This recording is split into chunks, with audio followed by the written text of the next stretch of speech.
Yo. So, on today's episode of me fucking my truck up with an angle grinder, we're gonna chop. I'm thinking a little like to here, chop all this off, and just kind of make this my new bottom edge. I'm getting rid of all that junk. I'm getting a new bumper soon here anyway, so at this point I'm like, screw it. I'll just chop it off for now. I use these to hold up this little thing in the center there to just keep it solid. But yeah, let's get the grinder and get cutting. All right, tape line. I'm at least getting her semi straight and decent. Yo, all right, let's do some damage.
See if that's enough to light. Nice. Dude, mint. Looks freaking factory. It's like I didn't even chop it. I gotta get like a 10 mil or something to pop off the last like 2 bolts holding this thing on, but that's it, boys. That's the look. I don't mind it.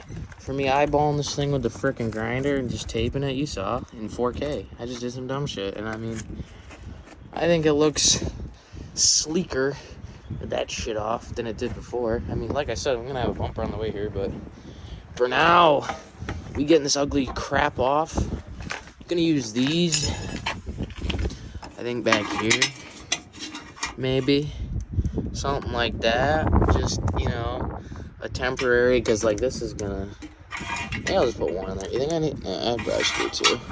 Okay, alright boys, that's it. That's how I'm gonna do it. I'll show you it when it's done.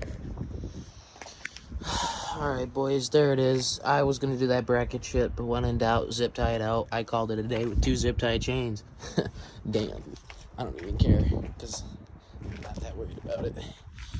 But yeah, that's what we got. Oh, yo, that's the angle right there. Pick with the DG sign in the background. Alright, that's kind of this video. I'll see you boys.